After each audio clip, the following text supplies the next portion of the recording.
வணக்கம் நண்பர்களே. இந்திய அரசியலில் முக்கியமான டாப்பிக்கை இந்த பதிவில் பார்க்க போகிறோம். கேரளாவில் வயநாடில் நிலச்சரிவு ஏற்பட்டு எவ்வளவு பேர் இறந்து போயிருக்காங்க, பார்க்கவே ரொம்ப கஷ்டமாக இருக்குது. அந்த புகைப்படங்கள் வீடியோக்கள்லாம் பார்க்கும்போது ரொம்ப கவலையாக இருக்குங்க. இப்போ வரைக்கும் பார்த்தீங்கன்னா இன்றைக்கி காலையில் நிலவரப்படி 250க்கும் மேற்பட்டோர் இறந்து போயிருக்காங்க அப்படிங்கிற ஒரு அப்டேட்டை பார்க்குறோம். இன்னும் 200க்கும் மேற்பட்டோரை காணவில்லை அப்படிங்கிற மாதிரியான ஷாக்கிங்கான செய்திகளை நம்ம பார்க்க முடியுது. இப்போ இது பற்றி பாராளுமன்றத்தில் ஒரு பெரிய டிபேட் நடந்திருக்கு. அதை தான் நம்ம இந்த பதிவில் பார்க்க போகிறோம். இப்போ கொஞ்ச நேரத்துக்கு முன்னாடி வந்த தகவல் என்ன அப்படின்னா, ராகுல் காந்தி அவர்களும் பிரியங்கா காந்தி அவர்களும் வயநாடு கிளம்பியிருக்காங்க. இந்த பாதிக்கப்பட்ட மக்களை சந்தித்து ஆறுதல் சொல்வதற்காக வயநாடு கிளம்பியிருக்காங்க அப்படிங்கிற ஒரு அப்டேட்டை பார்க்குறோம். கேரளா புறப்பட்டிருக்காங்க. இந்த ஒரு செய்தியை பார்க்க முடியுது. சரி, பாராளுமன்றத்தில் என்ன டிபேட் நடந்துச்சு? எப்போதுமே இந்தி கூட்டணி ஆட்சி செய்யக்கூடிய மாநிலத்தில் ஒரு இயற்கை பேரிடர் வருது அப்படின்னா இந்தி கூட்டணி அதுக்கப்புறம் என்ன தெரியுமா சொல்லுவாங்க? மத்திய அரசாங்கம் ப்ராப்பராக அலர்ட் கொடுக்கல, முன்கூட்டியே எச்சரிக்கை ப்ராப்பராக கொடுக்கல அப்படிங்கிற மாதிரி சொல்லுவாங்க. எப்படி தமிழகத்தில் மிக்ஜாம் புயல் வந்துச்சு பார்த்தீங்களா? அந்த புயலுக்கு பிறகு ஸ்டாலின் அவர்கள் இதே தான் சொன்னார். மத்திய அரசாங்கம் ப்ராப்பராக அலர்ட் கொடுக்கல, இந்திய வானிலை ஆய்வு மையம் இருக்காங்க பார்த்தீங்களா, அவங்க ப்ராப்பரான எச்சரிக்கை கொடுக்கல அப்படின்னு ஸ்டாலின் அவர்கள் சொன்னார்.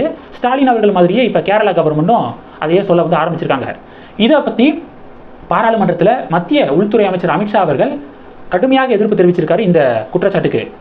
மத்திய உள்துறை அமைச்சர் என்ன சொல்லியிருக்காரு அப்படின்னா, என்னது ஒழுங்காக எச்சரிக்கை கொடுக்கலையா? நான் இதை சொல்லணும் அப்படிங்கிறது என்னுடைய ஆசை கிடையாது. இந்த கடுமையான காலகட்டத்தில் இதை நான் வெளியே கொண்டு வரணும், வெளியே சொல்லணும் அப்படின்னு நான் நினைக்கல. ஆனால் எங்களுடைய நீங்கள் இயர்லி வார்னிங் சிஸ்டத்தை பற்றி நீங்கள் குறை சொல்லும்போது இதை நான் வெளியே சொல்லி தான் ஆகணும் அப்படின்னு அமித்ஷா சொல்ல ஆரம்பிச்சிருக்காரு. என்னன்னா, கேரளா கவர்மெண்ட்டுக்கு ஜூலை 23ஆம் தேதியே நாங்கள் அலர்ட் கொடுத்தோம், மிக கடுமையான மழை தாக்க போகுது அப்படின்னு சொல்லிட்டு அலர்ட் கொடுத்தோம். ஆனால் அதை கேரளா கவர்மெண்ட்டு அதை கண்டுக்கலை. 24ஆம் தேதி, ஜூலை 24ஆம் தேதியும் வார்னிங் கொடுத்தோம். ஜூலை 25ஆம் தேதியும் நாங்கள் எச்சரிக்கை கொடுத்தோம், அலர்ட் கொடுத்தோம். ஜூலை 26ஆம் தேதியும் நாங்கள் என்ன தெரியுமா சொன்னோம்? 20 சென்டிமீட்டருக்கு அதிகமான மழை தாக்க போகுது, லேண்ட்ஸ்லைடு இருக்குது பார்த்தீங்களா, நிலச்சரிவுக்கான பாசிபிலிட்டி இருக்குது அப்படின்னு சொல்லிட்டு ஜூலை 26 நாங்கள் கேரளா கவர்மெண்ட்டுக்கு அலர்ட் கொடுத்துருந்தோம். இது எதையுமே மாநில அரசாங்கம் ஒழுங்காக கண்டுக்கலை.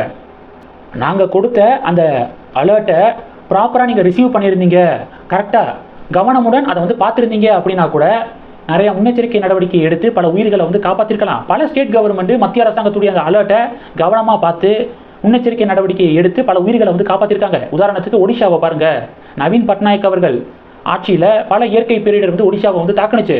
அப்போ மத்திய அந்த இயர்லி வார்னிங் சிஸ்டம் இருக்குது பார்த்தீங்களா, அவங்க ப்ராப்பரான ஒரு அலர்ட் கொடுத்து அதற்கு ஒடிஷா கவர்மெண்ட் ப்ராப்பரான ஆக்ஷன் எடுத்து பல உயிர்களை நவீன் பட்நாயக் அவர்கள் காப்பாற்றிருக்காரு.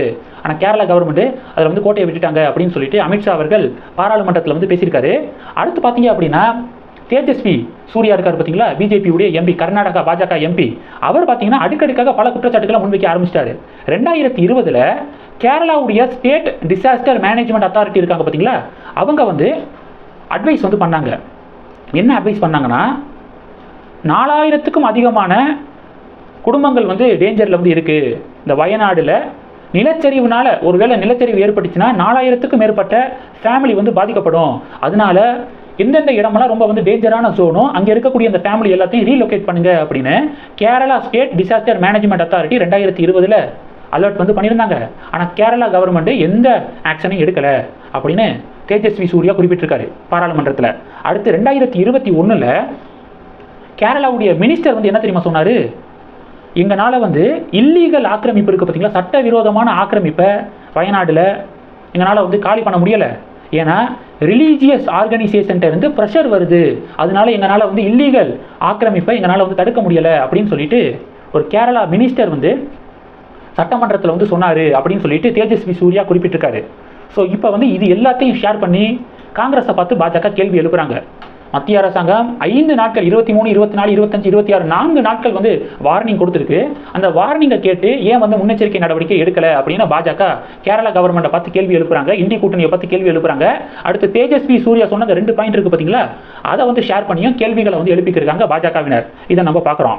முக்கியமாக பார்த்தீங்கன்னா, இந்தியாவிலேயே நிலச்சரிவு ஆபத்து இருக்கக்கூடிய மாவட்டங்கள் 147 மாவட்டங்கள் இருக்கான். இந்தியாவில் நிலச்சரிவு ஆபத்து இருக்கக்கூடிய மாவட்டங்கள், இந்த 147 மாவட்டங்களில் 13வது பிளேஸில் இருக்கிறது எந்த மாவட்டம் தெரியுமா? வயநாடு. வயநாடுடைய எம்பியாக ராகுல் காந்தி அவர்கள் இருந்தார். இந்த கடந்த 5 வருடம் இது மாதிரி டேட்டாவெல்லாம் பார்த்துட்டு அவர் என்ன ஆக்ஷன் எடுத்தார்? 2020 Kerala state disaster management authority relocate பண்ணணும் 4000க்கும் மேற்பட்ட குடும்பத்தை அப்படின்னு வந்து சொல்லியிருந்தாங்களே, அதுக்கு வந்து ராகுல் காந்தி அவர்கள் என்ன ப்ராப்பரான ஸ்டெப் எடுத்தாரு அப்படின்னு பாஜக அடுக்கடுக்காக கேள்வி எழுப்பியிருக்காங்க. ஓகே, ஒரு பிரச்சனை நடந்த பிறகு அங்கே போய் ஆறுதல் சொல்கிறேன் அப்படிங்கிற பேரில் அரசியல் வந்து ராகுல் காந்தி அவர்கள் பண்ணுறாரு. ஆனால் அவர் பொறுப்பான எம்பி அப்படிங்கிற முறையில் வயநாடுடைய எம்பியாக இருந்திருக்காரு. அவர் என்ன ஆக்ஷன் வந்து எடுத்தார்? மத்திய அரசாங்கம் கொடுத்த அந்த அலர்ட்டை இந்தி கூட்டணி வந்து புறக்கணிச்சிட்டாங்க அப்படின்னு சொல்லிட்டு பாஜக அடுக்கடுக்காக செக் வைக்கிறாங்க.